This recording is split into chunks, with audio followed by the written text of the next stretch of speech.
My name is Mumtaz Adham. I'm Oxfam Country Director in Syria, based in Damascus.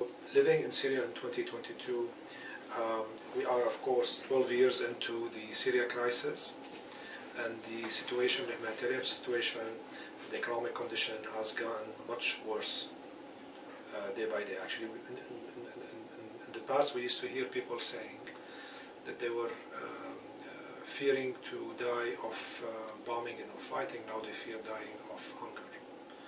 So the food crisis is a major crisis that we have right now, when people cannot afford really to put food on the table every day.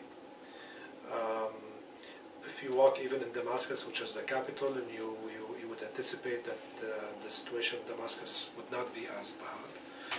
You walk in Damascus and you find people queuing for hours to buy bread, like one bundle of bread. You find the drivers, taxi drivers, who are queuing for days and hours to fill up their car with fuel. They're not able to do that. You find so many kids outside of school system, and they are begging on the streets.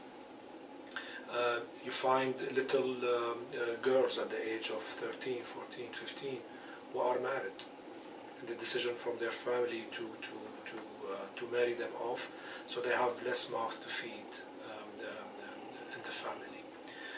You find the majority of people, 90%, are in poverty. You find almost 85% of the people in Syria, which is around 13 million people, who cannot afford to put food on the table. In one of my visits, I met Layla, and Layla has 3 kids, and she said that she really wanted her kids to know what an apple tastes like. So she saved for almost 2 months to buy 1 apple.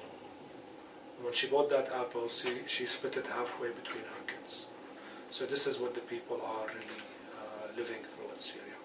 So Oxfam has been working in Syria since 2013, and we work to address water needs and also food security. So ensure that communities we work with do have access to clean drinking waters.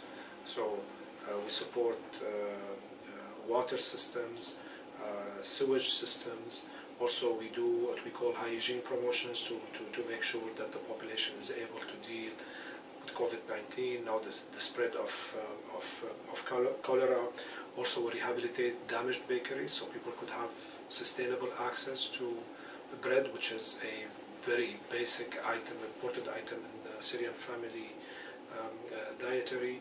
We support farmers with the irrigation.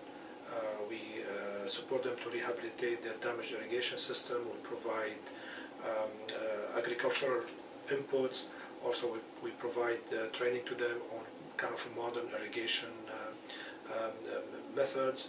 We do have what we call livelihood projects, where also we work with some beneficiaries on skills that they could use and that could support them actually in getting jobs in the future. I mean, every conflict has an end. This is the hope that we have for Syria, that every conflict in the history of the world ended somehow. But when would that happen? This is the big question. And now, if you are in Syria and if you are talking to people, really even that is not a concern of most people. I mean, usually what we say in our tour, we urge donors to give more funding to Syria.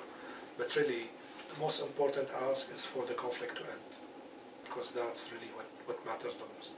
But when you are in Syria, people are not talking about that, because people are very consumed to ensure that they have food on the table for their kids.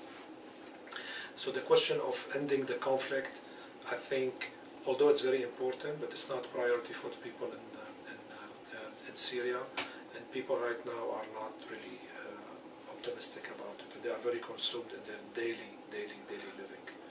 So what we urge as Oxfam, we urge all political leaders really to put the people before politics, and really genuinely to work together to find a lasting peace for Syria that is Syrian-led.